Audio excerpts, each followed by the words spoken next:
The Book of Proverbs, Wisdom Regarding Marriage, 2. Introduction. 1. We saw in our previous lesson that Proverbs can be a helpful guide in selecting a good spouse. 2. In this study, we will consider what it says about being a good spouse. 3.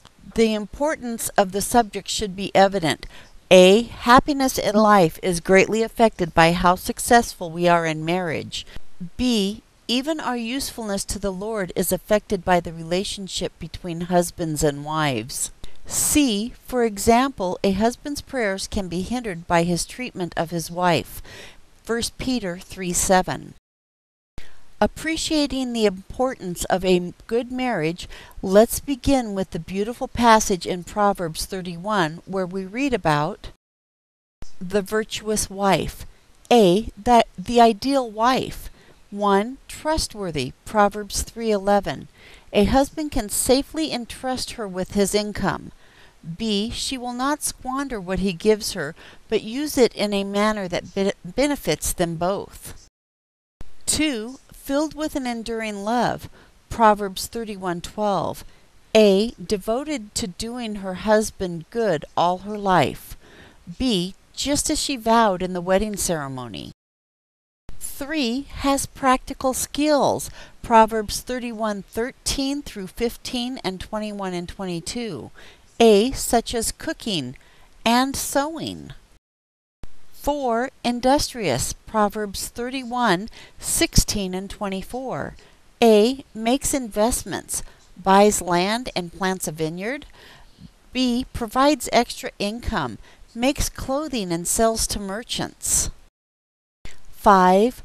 Compassionate, Proverbs 3:20. A. Helping the poor.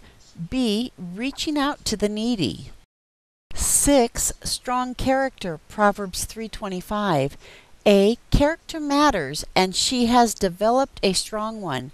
B. Just as Peter stressed in 1 Peter 3:3 and 4.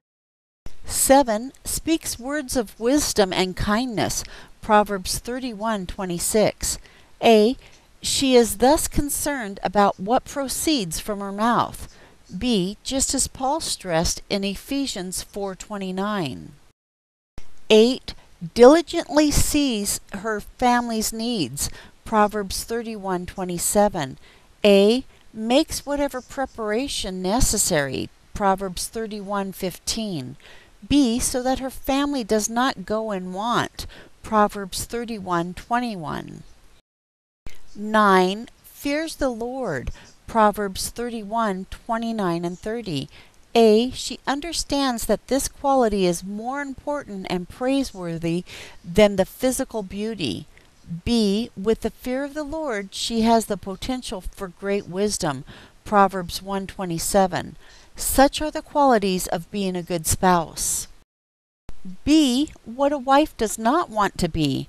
1. Contentious, Proverbs 21:9 and 19.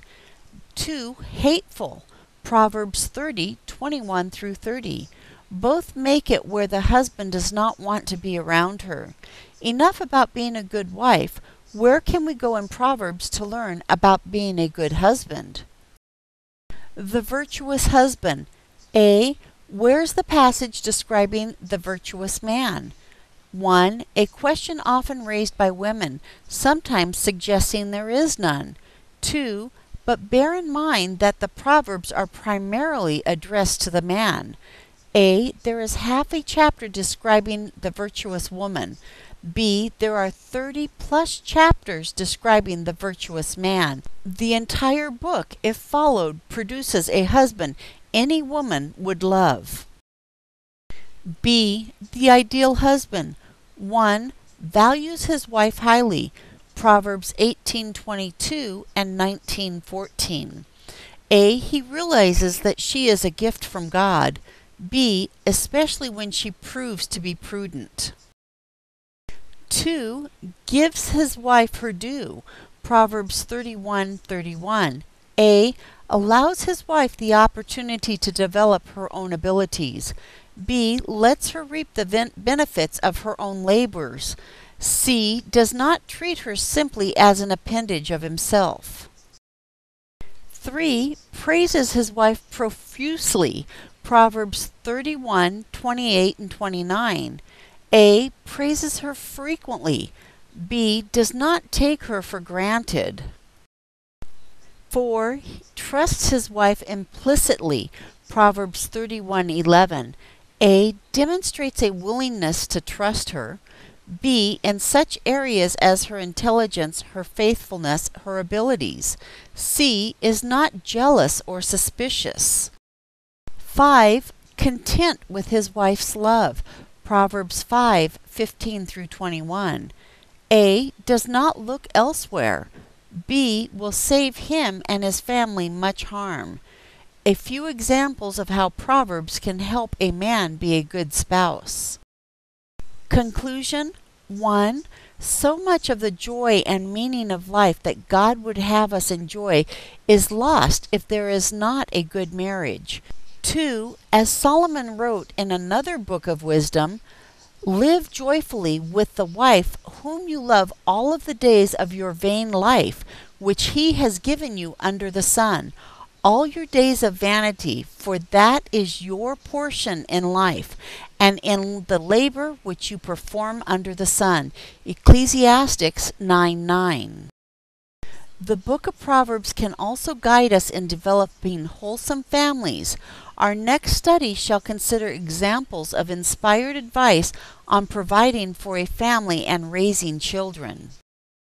This ends our study on wisdom regarding marriage 2.